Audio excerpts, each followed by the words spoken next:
The success of America's civil rights movement in the 60s, in fact, was due to the courageous actions of men, women, young and old, and not just from the South, but from all around the nation. During the Freedom Summer of 1965, a small team of college students were busy in nearby Wilcox County, Alabama, working with local residents to register first-time voters. Now, Wilcox County in the day was considered by civil rights leaders to be one of the most violently segregated counties in Alabama. Now, some of those efforts have now been recorded in the new book, This Bright Light of Ours, Stories from the Voting Rights Fight.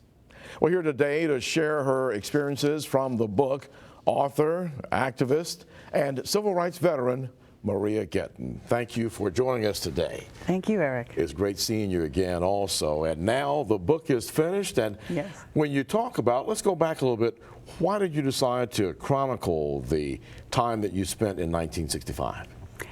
I had been considering writing a memoir of my own from my perspective as a 19-year-old. And I would continually get stuck because I realized that the story was bigger than mine, and that's why it's called This Bright Light of Ours, not This Little Light of Mine. So I decided to go back and find some of the families and individuals that had been so courageous in housing me, in going out and canvassing for voters with me, and I could never really forget them. They were just so brave to be doing what they were in their community, and I wanted to include their stories along with mine. And you all were very brave, because when we think about the South at that time with what was going on, and there was this whole feeling of you were an outside agitator, especially if you weren't from the South, if you were coming in, and so you had to be a courageous one as well.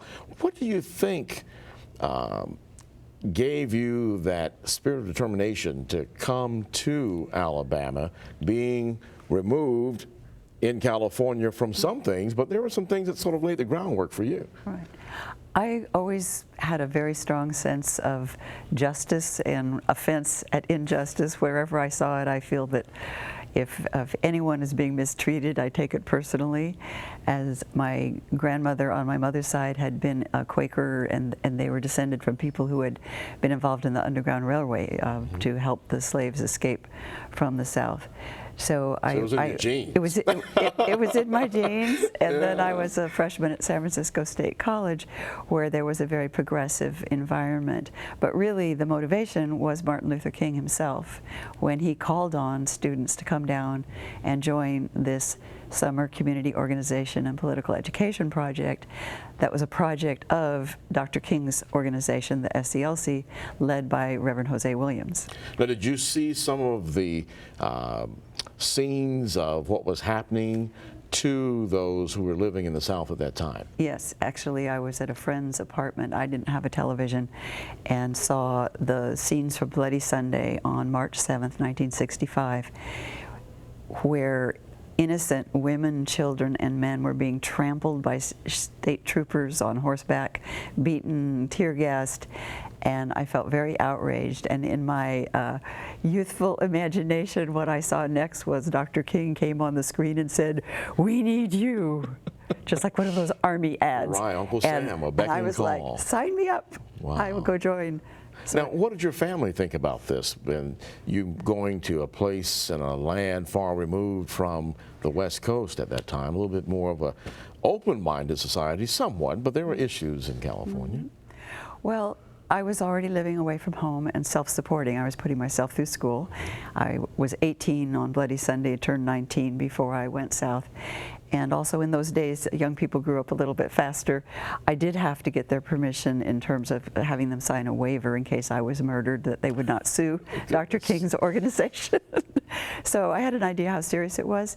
I think they were conflicted. They were proud of me in some ways, but very fearful for me, very fearful on my behalf. Now, from what you talk about in the book, you share that you didn't just come and be put into the foray, but there was a training period. What was that like, and how did that start? This training, I refer to it as civil rights boot camp, really.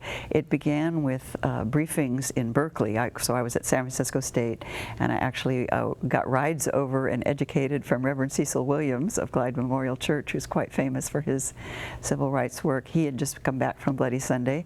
We had deep orientations into nonviolent theory, the history of racism, segregation, the nature of labor problems and economic inequity in the South, Reconstruction, etc. Then came south to Atlanta for a five and a half day training, 14 hours a day, with every conceivable leader you could imagine. Jose Williams, once again, was the director of the project, but Dorothy Cotton, Septima Clark, Ralph Abernathy, Reverend Andrew Young, Reverend Lowry, James Lawson. A who's who. It was a who's who of virtually every civil rights leader.